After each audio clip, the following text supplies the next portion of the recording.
भाई कमर कस लो, मई में है एग्जाम, 6-7 महीने हैं, जान लगा दो, कुछ रिजल्ट हमें भी मिल जाए आपसे, मजा आ जाए।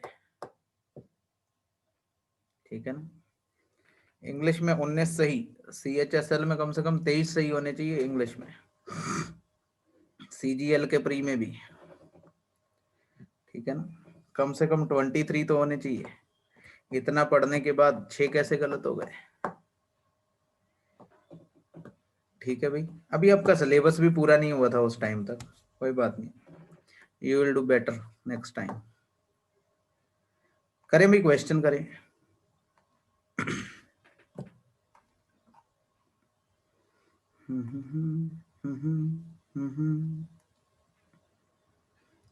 देखो आज मैंने शीट में जगह छोड़ ली है सॉल्यूशन करने लायक।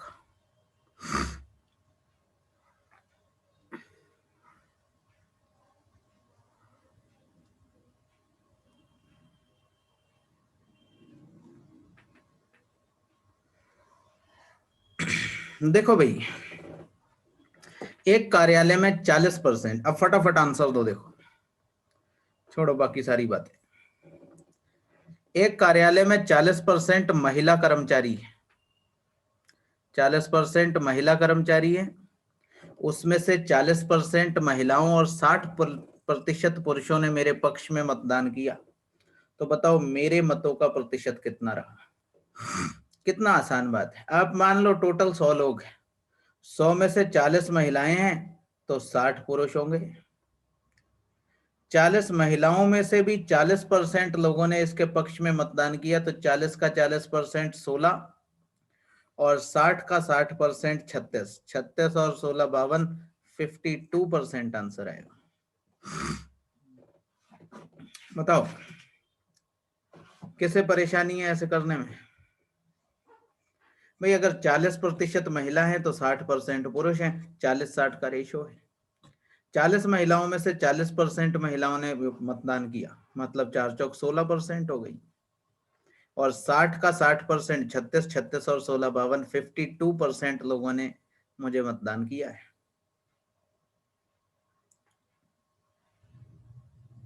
बताओ भाई, क्लियर है? किसी को दिक्कत हो तो बताना।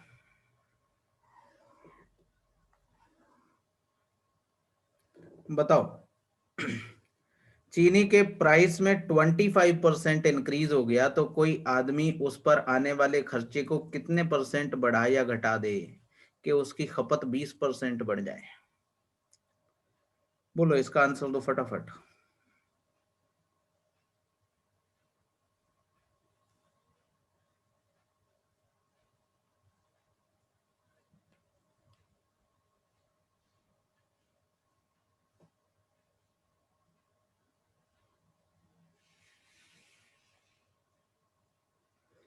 बढ़िया सवाल है, लेकिन वैसा नहीं है जैसा मैंने आपको शीट में कराया था।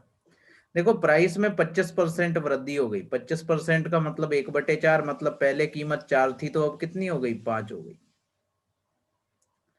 कह रहा है कि उसकी खपत 20% बढ़ जाए, तो खपत 20% का मतलब क्या होता है, 1/5। पहले खपत 5 थी तो अब कितनी हो गई, 6 हो गई। अब बताओ इसका टोटल खर्च कितना बढ़ा है, ये पूछा है। तो 4 पंजे 20 रुपए पहले खर्च था, 5 छंग 30 रुपए अब खर्च है। बताओ खर्च कितना बढ़ा, 10 रुपए। कितने पर बढ़ा, 20 पर। 10/20 मतलब 1/2 की परसेंट वैल्यू 50%। बताओ भाई, लैंग्वेज अतरंगी है इसकी। ये कह रहा है कीमत 25% बढ़ गई, खपत 20% बढ़ जाए, तो बताओ उसका टोटल खर्च कितने परसेंट बढ़े या घटेगा। टोटल खर्च कैसे आता है, कीमत और खपत दोनों से आता है। इसकी कीमत 4 से बढ़ के 5 हो गई और खपत 5 से बढ़ के 6 हो गई। बोलो भाई।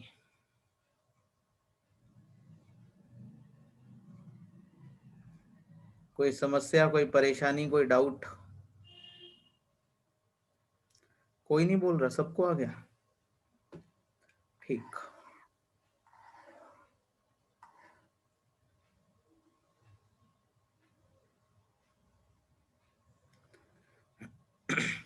बताओ भाई, किसी परीक्षा में 65% छात्र सामाजिक विज्ञान में उत्तीर्ण हुए और 60% छात्र इतिहास में उत्तीर्ण हो गए। अगर दोनों ही विषयों में उत्तीर्ण होने वाले छात्रों का प्रतिशत 40 हो तो कुल छात्रों की क्या संख्या रही, जबकि 90 छात्र फेल हो गए। बहुत क्वेश्चन कराए मैंने आपको ऐसे। मैंने आपको निकाला, बोला है कि अगर टोटल पास स्टूडेंट निकालने हैं, कैसे निकालेंगे टोटल पास। तो मैंने आपको बताया था पहले में पास, दूसरे में पास, माइनस दोनों में पास, इतना ही दिया हुआ है। ये आ जाएगा टोटल पास। टोटल पास कितना आ जाएगा, 65 और 20, 85%। 85% स्टूडेंट टोटल पास हुए, तो बताओ फेल कितने हुए होंगे।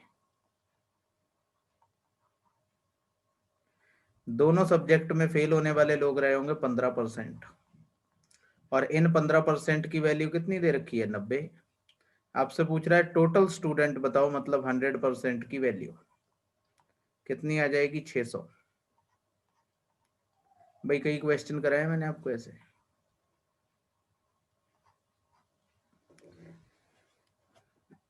बोलो भाई, किसी को डाउट है।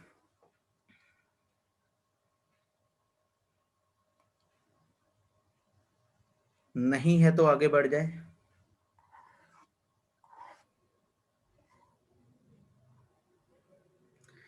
5 अनिवार्य विषय थे, मतलब कंपलसरी सब्जेक्ट्स, और इनमें एक बच्चे का एवरेज 60% नंबर थे। 2 वैकल्पिक विषय थे, मतलब इलेक्टिव, उसमें उसे बराबर बराबर नंबर मिले, में उसने बराबर बराबर अंक प्राप्त किए, और इन दोनों विषयों के अंक जोड़ने पर उसका औसत 4% घट गया। तो उसने प्रत्येक वैकल्पिक विषय में कितने परसेंट नंबर पाए। आसान सवाल है। देखो भाई, इसमें तो इनके 60-60% नंबर थे 5 सब्जेक्ट में, लेकिन दो दो सब्जेक्ट ऐड हो गए, तो बताओ सब्जेक्ट कितने हो गए, 7। पहले 60% एवरेज था, अब 7 सब्जेक्ट हो गए, लेकिन एवरेज 4% घट के कितना रह गया, 56%। तो इन सब्जेक्ट में अगर 4-4% घटे हैं, तो टोटल कमी कितने की आई है, 28% की। टोटल कमी कितने की आई है, 28% की। और 28% का मतलब है, ये 28 नंबर जो थे ये इन्हीं 2 सब्जेक्ट में तो कम थे, तो 14 पहले में कम रहे होंगे 60 से, और 14 दूसरे में कम रहे होंगे 60 से। तो वो कह रहा है कि प्रत्येक विषय में कितने कम है, तो 60 में से 14 एक के घटा दो, 60 में से 14 एक के घटा दो, दोनों में नंबर कितने रहे होंगे, 46%। इतना ही क्वेश्चन है। बोलो भाई, 4-4 नंबर 7 सब्जेक्ट पे कम हुए, तो टोटल कमी कितने की आई, 28% की। और 2 सब्जेक्ट की वजह से आई, मतलब दोनों में 14-14 नंबर कम थे 60 से, और एक के आपको निकालने हैं, तो 60 में से 14 घटा दो, कितना बचेगा, 46%। 14 कहां से आया, मेरा राहुल मैं फिर बता रहा हूं। 7 सब्जेक्ट में 4-4 नंबर घटे तो 28 नंबर घटे, लेकिन 2 सब्जेक्ट में घटे हुए नंबर है ये। 2 वैकल्पिक विषय जुड़े, तो दोनों में 28 घटे हैं, तो एक में कितने घटे होंगे, 14, 14। बताओ भाई। राहुल, पूरी इक्वेशन लिख के दूं क्या। ठीक, ना समझ में बता देना, ये तो मैंने ऐसे कर दिया, मैं पूरी इक्वेशन लिख के भी दे सकता था। ये क्या हो गया।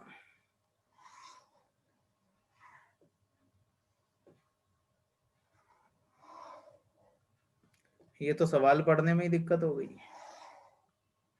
कोई बात नहीं, ऊपर नीचे करके पढ़ लेते हैं। एक शहर की 90% जनसंख्या के पास मोटर कार है, 15% के पास मोटरसाइकिल है, सबके पास कम से कम एक या दोनों वाहन है। तो बताओ कितने मोटरसाइकिल वालों के पास कार है। देखो भाई, 90% लोगों के पास कार है। किनके पास, 90% लोगों के पास कार है। इसमें बहुत उल्टे हैं क्वेश्चन। आज वैसे सीधे हुए तो वैसे उल्टे हो गए। कोई नहीं, ऐसे ही पढ़ लेंगे। देखो भाई, 90% लोगों के पास कार है, और 15% लोगों के पास मोटरसाइकिल है। तो क्या आप ये बता सकते हो कि ऐसे कितने लोग हैं जिनके पास दोनों है? भाई 90 और 15 तो 105 हो जाता है। क्या 105% लोग हो सकते हैं कहीं पे? इसका मतलब 5% ये जो एक्स्ट्रा वाले लोग हैं ये वो है जिनके पास दोनों चीजें हैं। और अगर आप फॉर्मूले में ही लगाना चाहो तो फॉर्मूले में लगा दो, कोई अतरंगी नहीं है, आसान सवाल है। देखो भाई, टोटल जिन लोगों के पास कुछ ना कुछ है वो है 100%, कार वाले 90%,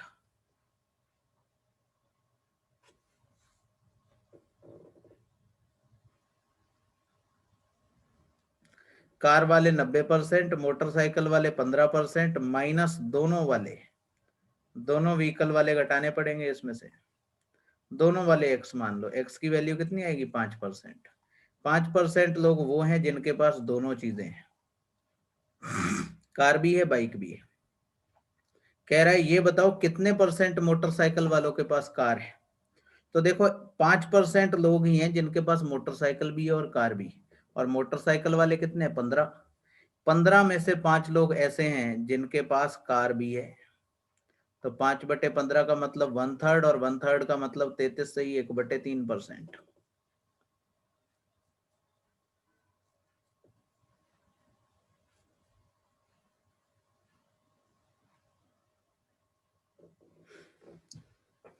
बोलो भाई, क्लियर है?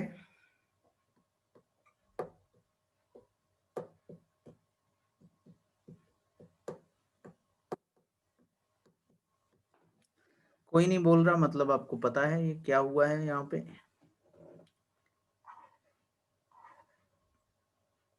बताओ, ये आसान सवाल है। एक पिंड ऊपर से गिरता है और ठोस तल से उछलता है। संघात मतलब प्रभाव में इसकी ऊर्जा 20% कम हो जाती है। जमीन से टकराता है तो 20% कम एनर्जी से उछलता है। अब कितनी ऊंचाई तक उछलेगा? भाई पहले 10 से उछला था, अब 20% कम उछल जाएगा। कितना उछलेगा? 8 मीटर। पहले 10 मीटर उछला था, अब 20% कम उछलेगा। कितना उछलेगा? 8 मीटर। बोलो, कोई डाउट है?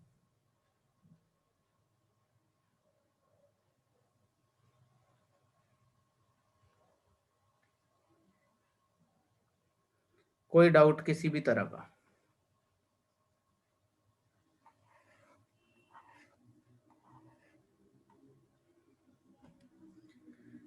ये भी तिरछा है सवाल। वर्तमान जन्म दर प्रति 1032 है। छोटा कर लें, शायद स्क्रीन पे आ जाए। आ गया। वर्तमान जन्म दर प्रति 1032, मतलब 1000 लोगों पे 32 लोग पैदा होते हैं। जबकि मृत्यु दर प्रति 1011 है और 1000 में से 11 लोग मर जाते हैं। जनसंख्या बढ़ोतरी के संदर्भ में निव्वल वृद्धि दर मतलब नेट इंक्रीज रेट आपको बताना है परसेंट में। ठीक है ना? अब देखो भाई, 1000 लोगों में से 32 पैदा होते हैं, 1000 लोग टोटल है, 32 नए पैदा होते हैं और 11 मर भी जाते हैं। तो 32 पैदा हुए, 11 कम हो गए, तो कुल मिला के वृद्धि कितनी हुई? 21 की। कितने पर हुई? 1000 पर। तो 21 की वृद्धि हर साल हो जाती है 1000 लोगों पर, और 100 से गुणा कर दो। कितना आ जाएगा? 2.1%। B option. बहुत बढ़िया, तुषार, सलोनी, अनुभव, आकाश, शाबाश। बाकी क्या है भाई? बाकी लोग भी बताओ कुछ, वरना कुछ तो लोग कहेंगे।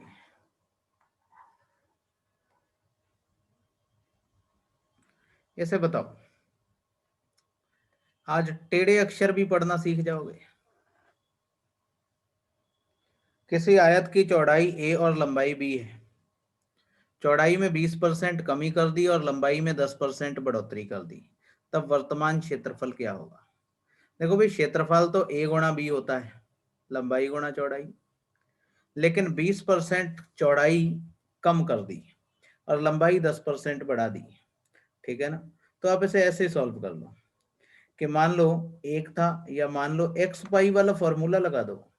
20 घटाई 10 बढ़ाई -20 गुणा 10/100। वे फॉर्मूला लगा दो x + y वाला।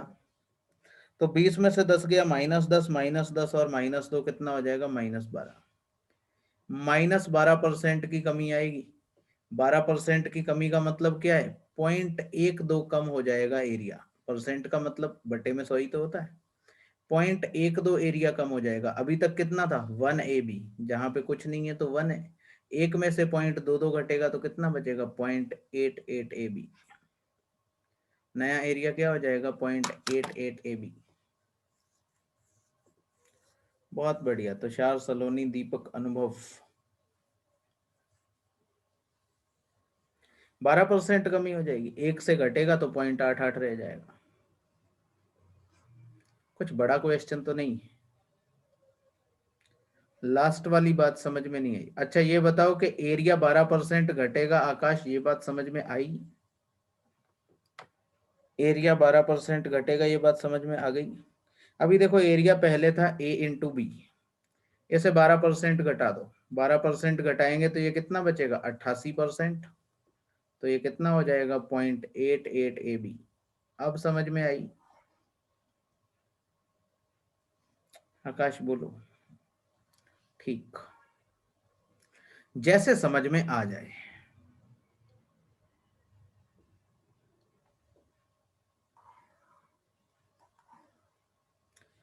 बताओ भाई।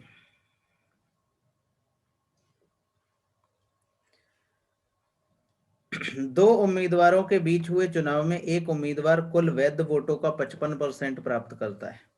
20% वोट अवैध थे। वोटों की कुल संख्या 7500 थी। तो दूसरे उम्मीदवार को वैध मतों का कितना प्राप्त हुआ है? आसान क्वेश्चन है भाई। टोटल मत आपको पता है कितने हैं? 7500। इसमें से 20% लोगों ने वोट नहीं डाले। तो डाले कितने लोगों ने? 80% लोगों ने। ये वैध मत है। एक को अगर 55% वोट मिले तो दूसरे को 45% वोट मिले होंगे। मतलब दोनों के वोटों में से हमें कम वाले के वोट चाहिए। तो 45% की वैल्यू आपसे पूछी। सॉल्व कर लो। दोनों जीरो से दोनों जीरो कैंसिल हो जाएंगे। 25 से ये 3 बार कट जाएगा। 25 से ये 4 बार कट जाएगा। 4 से ये 20 बार कट जाएगा। 20 तिया 60, 45 दूनी 90, 2700। आंसर आएगा 2700। सलोनी, तुषार, दीपक, शाबाश।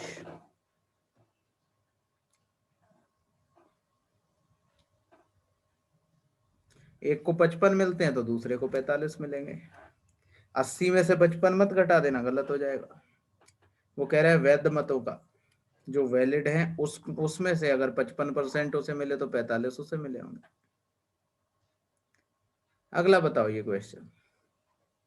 एक आदमी अपनी इनकम का 76% खर्च कर देता है। उसकी इनकम 20% बढ़ जाती है और वो अपना खर्च 15% बढ़ा देता है। तो उसकी बचत कितने % बढ़ जाएगी?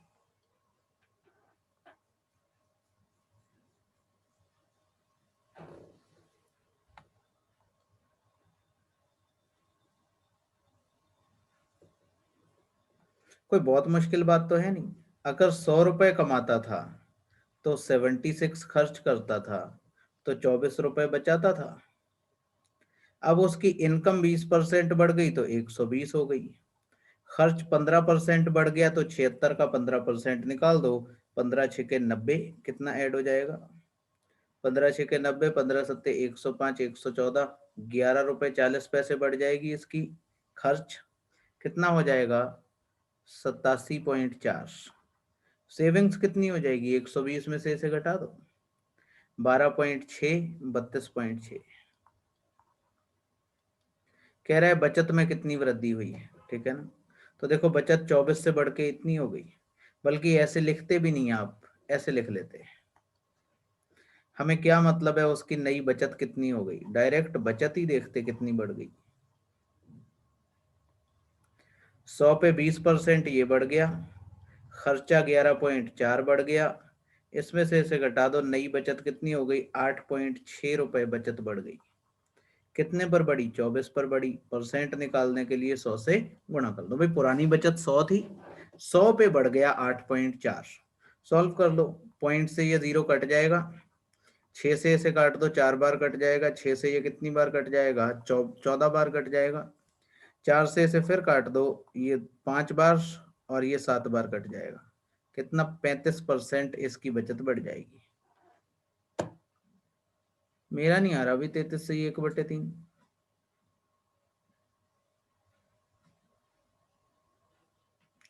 अच्छा ये 8.6 आएगा ना। हाँ ये मैंने गलत लिखा है, यहां पर भी गलती हुई है। 8.6 वृद्धि होगी, इसका 15%। 15×6 = 90, 15×7 = 105। ठीक, 8.6 की वृद्धि होगी कितने पर, 24 पर, इंटू 100। 0 से पॉइंट कट जाएगा, इसे काट लो, 2 से 12 बार कट जाएगा, 2 से 5 बार कट जाएगा, 2 से फिर काट लो इसे, ये 43 टाइम्स कट जाएगा, ये 6 बार कट जाएगा। 6 सत्ते 42, 7 से थोड़ा ज्यादा आएगा, अब भी उतनी। 35 से ज्यादा ही आ रहा है। 6 सत्ते 42, 7 पंजे 35, थोड़ा सा ज्यादा 35 से, 36 से थोड़ा सा कम। आंसर फिर भी बी ही आएगा, लगभग में पूछा है उसने। 32.6 नहीं, 35 पॉइंट कुछ आएगा।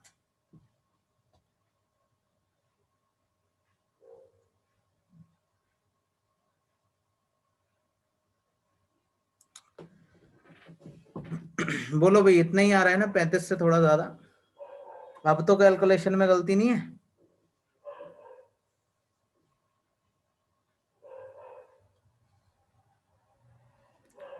आगे देखो,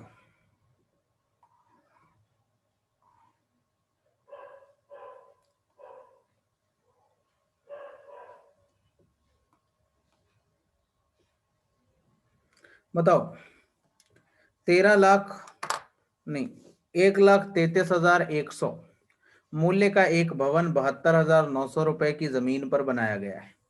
कितने समय बाद दोनों की कीमत बराबर होगी अगर जमीन की कीमत 10% की दर से बढ़ती है और भवन का मूल्य 10% की दर से घटता है।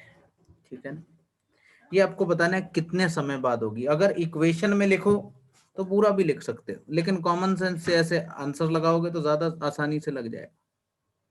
देखो भाई, भवन की कीमत कितनी है, 1,33,100। हर साल 10% घटता है, मतलब हमें नहीं पता, लेकिन हमें पता है 10% घटता है। तो 1 - 10/100 की पावर n इतना हो जाएगा n साल बाद। और वो कह रहा है ये जो 72,700 वाला है, 72,900 का प्लॉट है, ये हर साल 10% बढ़ता है, तो 1 + 10/100 की पावर n। भाई फॉर्मूला वही लग रहा है जो कंपाउंड इंटरेस्ट में लगता है, पर ऐसे करो मत, इसकी कोई जरूरत नहीं। ठीक है ना, इसकी कोई जरूरत नहीं। अगर आप ध्यान से देखोगे, ध्यान से देखो भाई, तो इसे वैसे घटाते चले जाओ, आइडिया लगा लो, 10% ही तो वैल्यू दी। 13,31,000, सॉरी 1,33,000, इसका 10% कितना होगा, 13,000। इसमें से 13% घटा लो, या वैसे देख लो ये किसका क्यूब है, 9 और 11 का क्यूब है ये, ऐसे कर लो, 13,31,100।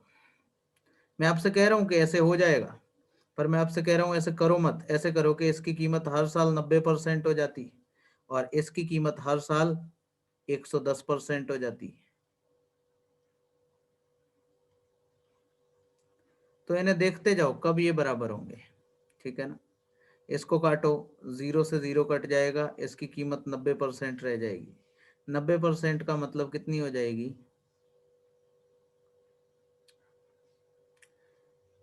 क्यूब से पता आप लोगों को लग रहा है, अच्छा बताओ, ये भी परफेक्ट क्यूब है, ये भी परफेक्ट क्यूब है।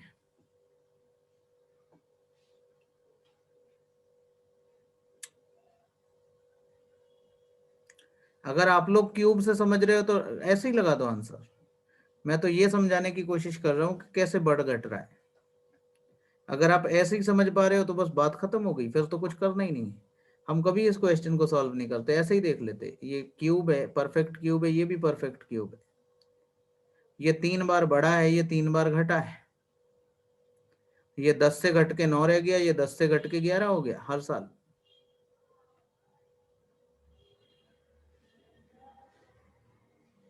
जब इनकी कीमत बराबर होगी तो कितनी हो जाएगी? 1 लाख रुपए।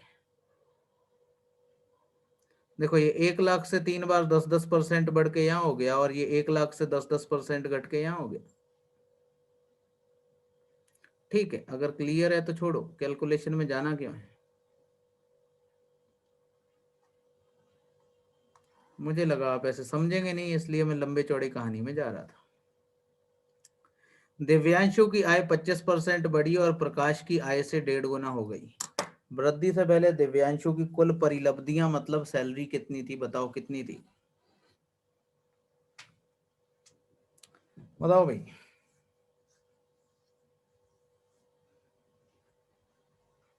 नहीं बता सकते, निर्धारित नहीं कर सकते, खाली परसेंट से आप नंबर नहीं निकाल सकते।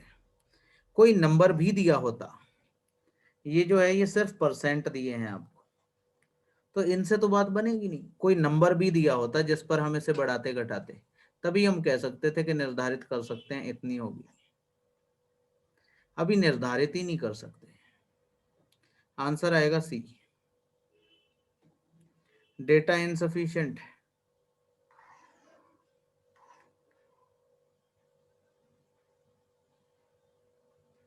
ये क्वेश्चन भी जब मैंने पहली शीट बनाई थी अपनी कोचिंग में, सबसे पहली, उसमें था एक मकान की कीमत 40,000 रुपए है और उसमें रखे सामान 15,000 रुपए के। मकान और उसमें रखी वस्तुओं को अग्नि के विरुद्ध उसके मूल्य के 80% पर बीमा कराने के लिए प्रीमियम प्रतिवर्ष देना होगा। अगर प्रीमियम 7.5% है तो बताओ।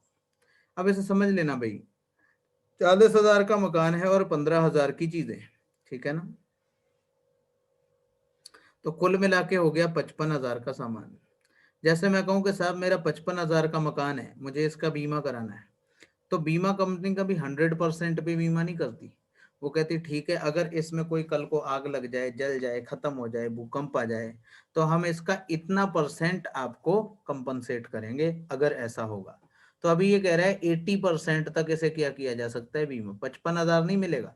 अगर कभी आपका बीमा जरूरत पड़ी तो उसका 80% मिलेगा, और इसके 80% का आपको हर साल 7.5% इसे प्रीमियम के तौर पे कंपनी को देना होगा। भाई कंपनी आपको बीमा दे रही है तो आप बदले में कुछ तो उसे दोगे। बस इसे सॉल्व कर लो। ये 4 जीरो है, ये भी 4 जीरो है, इन्हें हटा दो। 55 की 8 से गुणा कर लो, कितना हो जाएगा? 440। 440 की 7.5 से गुणा कर दो, पॉइंट से ये पॉइंट भी कट जाएगा, जीरो कट जाएगा। 45 चौके 300, 45 चौके 300, 3300।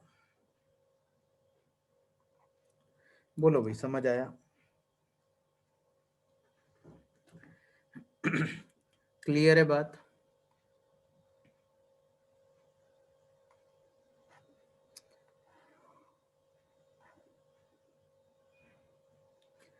श्रोताओं में से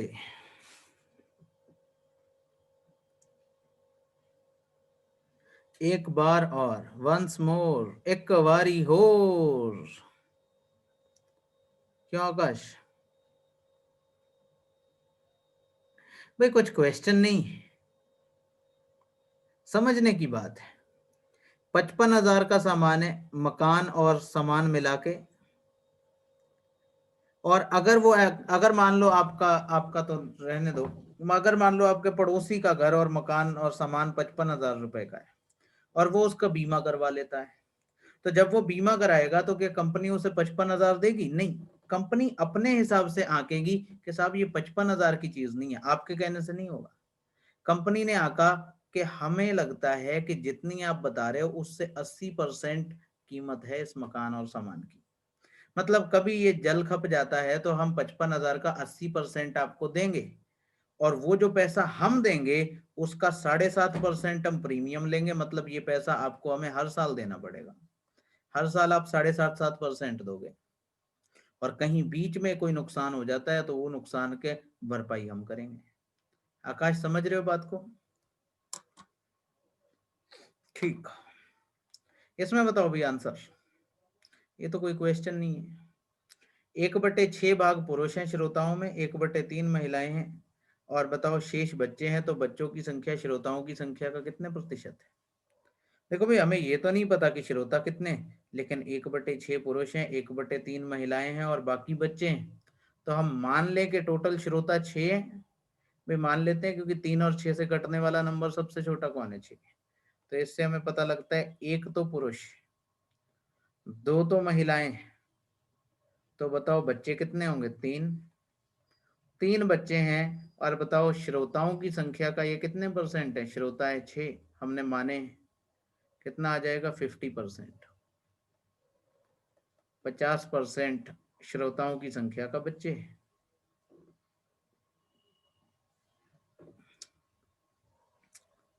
क्लियर है भाई बात? काफी क्लियर।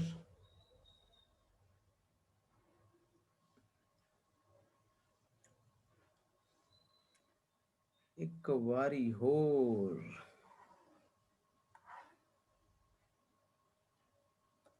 बताओ भाई ये क्वेश्चन।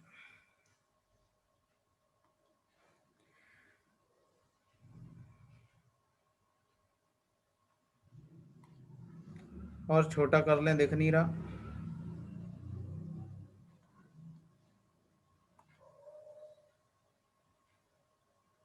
अब ठीक। कह रहा है रेलगाड़ी के भाड़े में 16% वृद्धि हो जाती है, टिकट बढ़ा दिया जाता है 16%। यात्री ट्रैफिक में 6% की कमी आ जाती है, फिर भी स्टेशन का दैनिक संचय 5424 रुपए अधिक बढ़ा हुआ रहा। अब देखो भाई, भाड़ा 16% बढ़ा, यात्री 6% घट गए। x+y+xy वाला फॉर्मूला लगा दो। घटे हैं तो माइनस में, -16 × 6/100। मतलब कुल कमी कितने की हुई? 16 में से 6 गया 10, 10 में से 0.96 चला गया, कितना? 9.04। इतने परसेंट नेट वृद्धि हुई। और इस नेट वृद्धि की रुपए में वैल्यू कितनी है? 5454, 5424। और आपसे पूछा है 100% की वैल्यू बताओ, कुल कितना संचय है? रेलवे का दैनिक संचय 100, कितनी वैल्यू है? पॉइंट हटा दो, यहाँ पे 2 जीरो और लग जाएंगे। 924 से इसे काटोगे तो पूरा 6 बार कटेगा। 6 की 10,000 से गुणा करोगे, 60,000 रुपए। बोलो भाई, किसे नहीं आया? एक्स वाई वाला फॉर्मूला लगा दो बस। भाई ये बात समझ में आई तुषार आपको कि 9.04% इंक्रीज हो जाएगा टोटल पैसे में? फॉर्मूला समझ में नहीं आया? भाई फॉर्मूला मैंने बताया था, x+y+xy/100। अगर लगातार 2% इंक्रीज या डिक्रीज होता है तो यही लगाते हैं। अब यहाँ पे एक बार इंक्रीज हो रहा है, एक बार डिक्रीज, तो जो इंक्रीज होगा उसे प्लस में लगाएंगे। 16% इंक्रीज हुआ, फिर टिकट बिक्री 6% घट गई, फिर यहाँ माइनस और प्लस की गुणा होगी, तो माइनस में 16 × 6। भाई एक प्लस में है एक्स में से और एक वाई में माइनस में है, तो दोनों का गुणा माइनस आएगा। तो अनुभव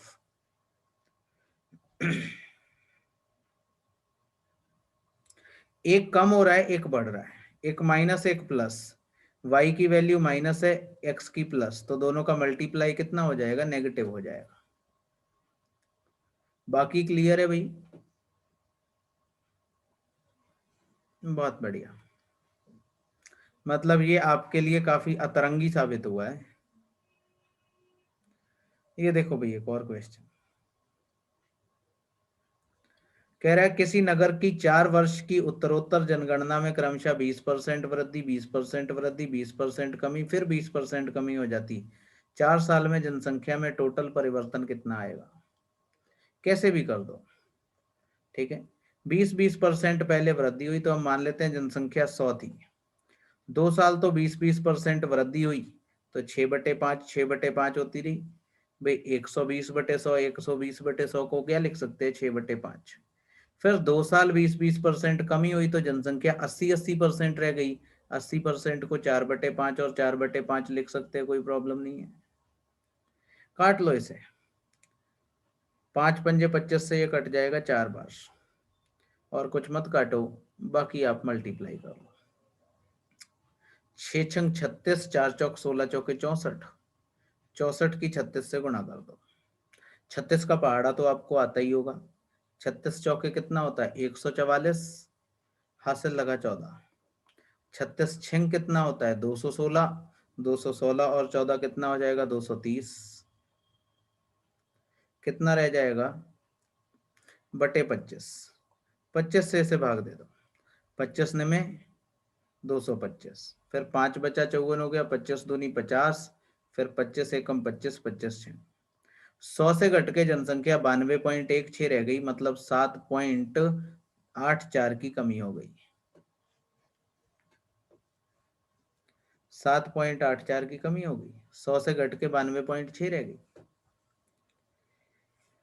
ठीक है भाई, आज की क्लास यहीं तक। इस क्लास में थोड़ा सुकून सा मिलता है, पता नहीं क्यों। या तो ये कहो समझाना तो कुछ होता नहीं है, पढ़ा पढ़ाया है सब कुछ, आप लोग आंसर भी देते जाते हो, खुशी मिलती है कि आप लोगों को आता है, आपने सीखा है।